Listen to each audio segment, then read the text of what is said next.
조금은 서툰 몸짓이지만 음악에 맞춰 한 동작 한 동작에 최선을 다하는 아이들. 바로 지적장애 청소년 12명으로 이루어진 필로스 장애인 무용단인데요. 지난해 열렸던 평창 동계 스페셜올림픽 개막식에서 전문 무용가들과 함께 멋진 공연을 펼쳐 화제가 되기도 했던 필로스 장애인 무용단.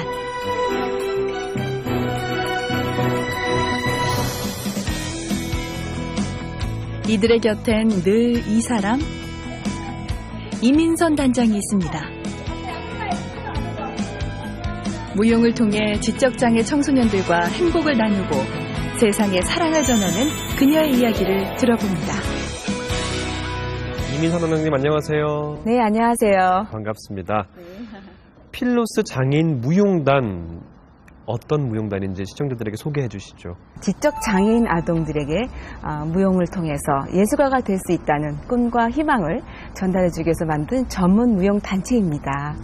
우리나라에서 이 지적장애인 청소년들을 대상으로 만들어진 무용단이 없는 현실인가요? 어떤가요? 지금? 주로 이제 시각이나 청각, 그다음에 지적 장애인들을 위한 무용단은 활동하고 있지만 지적장애인으로 돼서 있는 구성된 무용단은 많이 있지 않습니다. 그래서 우리 아이들이 사실 지적장애인 아이들이 사실 무용한다는 게 가장 어렵거든요. 장애 유형 중에도 어려운 유형이기 때문에 그 아이들이 이렇게 많은 사람들 앞에서 전문 무용 영역인 한국무용, 발레, 현대무용 이 세 가지 영역을 할 수 있다는 것에 많은 분들이 사랑과 격려를 보내주고 계십니다. 지적장애 청소년들이 보통 한 작품을 익히는 데 걸리는 시간 어느 정도 걸린다고 보세요? 한 작품당 한 10분 정도가 소요되는데요. 한국무용 작품 10분 정도의 작품을 소화하려면 한 24개월, 25개월 정도의 연습 기간이 필요합니다. 즉 몸으로 익혀서 우리 아이들은 훌륭하게 작품을 소화내는 것이죠. 단 10분의 공연을 위해 평균 2년이 넘는 시간을 쏟아붓는 필로스 장애인 무용단. 한 동작 한 동작에 익숙해질 때까지 숱한 시행착오를 겪곤 하지만 이민선 당장은 언제나 밝은 미소로 이들에게 무용의 즐거움을 가르쳐주고 있는데요. 덕분에 단원들은 춤을 추는 특별한 행복을 알게 됐습니다. 재밌어요. 어떤 동작 제일 잘할 수 있어요? 한번 보여줄 수 있어요? 발레. 어떤 거? 이렇게. 무언가에 열중하고 또 즐거워하는 아이들을 보며 부모님들 역시 무용단 활동에 무척이나 큰 만족을 느끼고 있습니다. 조금 더 발전했으면 좋겠죠.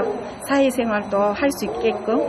그리고 교수님도 너무너무 많이 우리 애들을 적극적으로 해주시고 나 진짜 너무 하나님 같아요.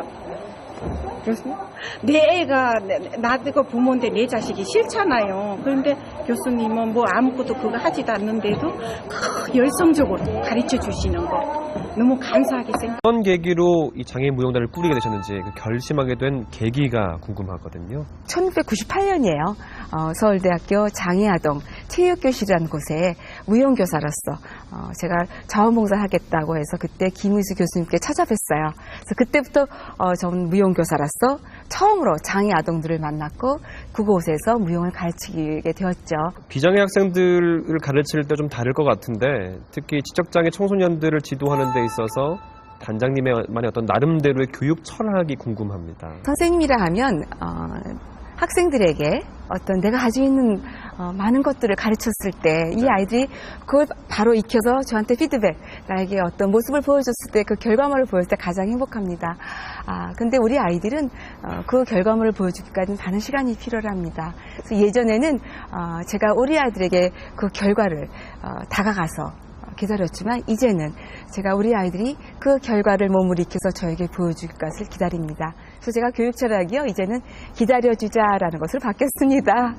처음에 이 무용단을 만드셨을 때 참 여러 가지 의욕곡절이 많았을 것 같아요. 많이 힘드셨죠? 어떠셨나요? 정말 이 장애아동, 특별히 가장 어렵다는 지적장애인 아동들에게 무용을 가르친다는 게 효과가 있을까 하고 많은 사람들이 의구심을 가지셨어요. 무용실을 항상 배회한 아이도 있었고 어떤 아이들은 음악이 싫어서 아예 무용실을 놓고 하지 않는 아이도 있었고 정말 가장 기억에 남는 거는요.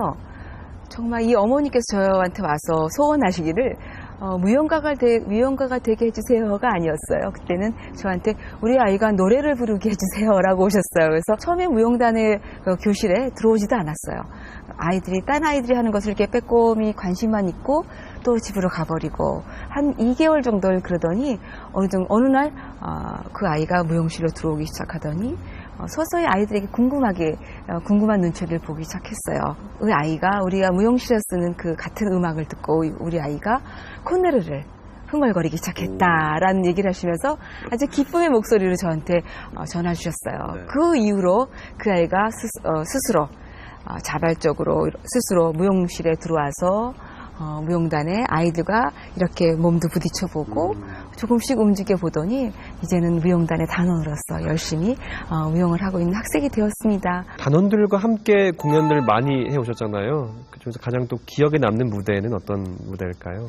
말기 암 환자들이나 어려운 분들을 대상으로 한 우리 무용단 초청단 공연이었는데요. 저희가 공연을 다 끝마쳤을 때 그때 휠체어에 앉았던 그 암 환자분이셨어요.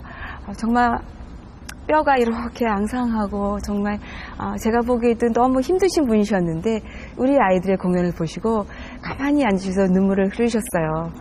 그래서 정말 저도 그 모습 보고 굉장히 마음이 아팠는데 끝나고 나서 우리 아이가 끝나고 나서 그분한테 가서 그 환자분의 손을 이렇게 꼭 붙잡고 정말 그분을 오히려 위로하는 거였었어요. 괜찮아요. 힘내세요라고 어눌한 말투로서 이 아이가 그 환자분에게 말을 했을 때 그 모습 보고 거기 계신 분들이 모두 다 울었어요.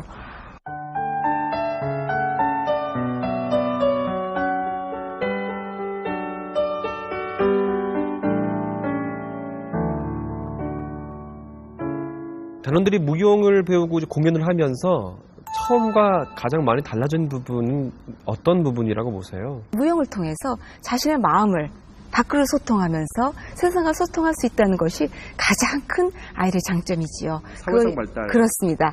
그것뿐만 아니라 사회성 발달뿐만 아니라 심리의 정서, 심리 정서 안정, 또한 그런 운동을 통해서 근력 강화 이런 여러 가지 장점들을 눈으로 볼 수 있습니다.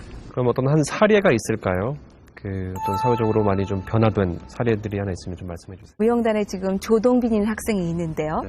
그 학생은 지금 무용단의 반장인 아주 의젓한 학생입니다.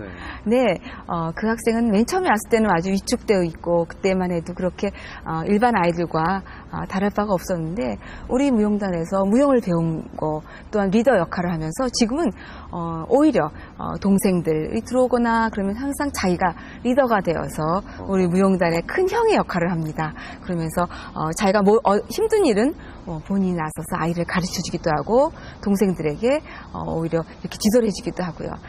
우리 동빈이 학생의 꿈은 정말 훌륭한 무용가가 되는 무용 선생님이 되는 것이 꿈이기도 합니다. 그런 효과 덕분이었을 것 같은데 지난해 평창 스페셜 올림픽 개막식 공연 이 무대에서 이 필로스 장애인 무용단이 아주 멋진 공연을 했다고 들었습니다. 올림픽이란 큰 무대에 우리 아이들이 하나도 떨지 않고 정말 그렇게 처음부터 끝까지 공연을 차분하게 해냈다는 것에 대단한 자부심을 갖고요.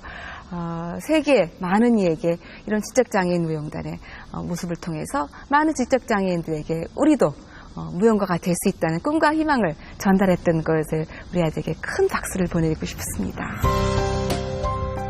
필로스 장애인 무용단을 통해 지적장애 청소년들의 긍정적인 변화를 지켜본 이민선 단장은 지난 2012년부터 장애인 축구단도 무료로 운영하고 있는데요. 몸을 움직이는 단체 활동의 재활 효과를 보다 많은 장애 청소년들에게 느끼게 해주고 싶어서입니다.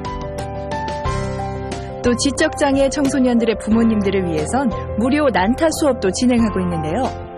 장애를 가진 자녀를 키우며 알게 모르게 쌓인 스트레스를 풀고 오직 자신만의 시간을 보낼 수 있도록 이민선 단장이 준비한 작은 선물입니다. 그냥 이렇게 엄마들하고 얘기하고만 있었는데 지금 일이 또 배우니까 너무 좋아요. 그냥 얘기하는 것보다는 하나 배울 수 있다는 게 너무 좋아요. 자신이 가진 능력을 나누고 더불어 행복을 키워가는 그녀의 모습이 많은 이들에게 울림이 되고 있습니다. 사실 아직까지 우리나라에서 이 장애인 예술 교육에 대한 관심이나 또 지원이 많이 좀 떨어지는 게 현실이잖아요. 어떻게 생각하세요? 이 부분에 대해서? 고등학교 학년기가 졸업하고 나면은 이제는 현실에 적응하러 가야 됩니다. 즉 자신의 평생 살 수 있는 길을 찾아서 가다 보니까 무용을 하고 싶어도 그 길을 접어야 될 경우가 있습니다. 그래서 실례로 7, 8명 학생이 작년 그 평창 스페셜 올림픽을 끝내고 이제 자신의 현장으로 돌아갔습니다. 국가에서 운영하는 국립현대무용단이나 국립발레단이나 이런 무용을 가지고 자기가 원하는 예술가 활동을 하면서 살 수 있는 길이 있지만 저희 장애에게는 그런 길이 없습니다. 많은 이들의 관심과 격려를 통해서 우리 장애에게도 그런 어떤 현실적인 바탕이 빨리 마련해지기를 소원합니다. 앞으로 필로스 장애인 무용단을 위한 단장님만의 어떤 계획이 궁금해집니다. 우리나라에는 지적장애인들에게 우리도 무용가가 될 수 있는 꿈과 희망 뿐만 아니라 나아가서는 세계에 있는 모든 지적장애인들에게 꿈과 희망을 줄 수 있는 우리가 단체가 되기를 소망합니다. 작게는 우리 무용단을 통해서 우리 어머니들에게 우리 아이들도 평생 무용가를 살 수 있는 그 기반을 만들어줄 수 있는 장애인 무용 아트 센터 뿐만 아니라 무용 아트 교실 센터 뿐만 아니라 장애인 무용 센터가 건립되어서 우리 아이들 어머니들에게 좀 더 편안하게 교육할 수 있는 기반 만들어주는 게 제 소원이기도 합니다. 오늘 이야기 나누면서 가장 되게 느꼈던 부분은 어떤 부분이냐면 사람들이 많은 부분에서 조급한 요즘 현대사회에서 기다림에 대한 이야기가 가장 제 마음에 울림을 갖고 있게 되거든요. 늘 기다리면서 1년 또는 2년 정도를 기다리시는 우리 단장님 볼 때 저도 그 기다림의 마음을 갖고 늘 살아가야 되지 않을까 생각을 하게 됩니다. 오늘 함께해 주셔서 고맙습니다. 네, 감사합니다. 네, 고맙습니다. 감사합니다. 네, 지적장애 청소년들로 구성된 필로스 장애인 무용단을 이끌고 있는 이민선 단장, 오늘 함께 만나보셨는데요. 이성민 아나운서는 어떠셨어요? 이민선 단장의 교육 철학이 기다려주자 네. 이거였지 않습니까? 맞아요. 이창훈 씨도 이제 말미에 그런 얘기를 했는데 기다림의 의미를 한번 우리가 다시 한번 생각해 볼 때가 아닌가 그런 생각이 듭니다. 네. 자, 오늘 준비한 소식은 여기까지입니다. 시청해주신 여러분 고맙습니다.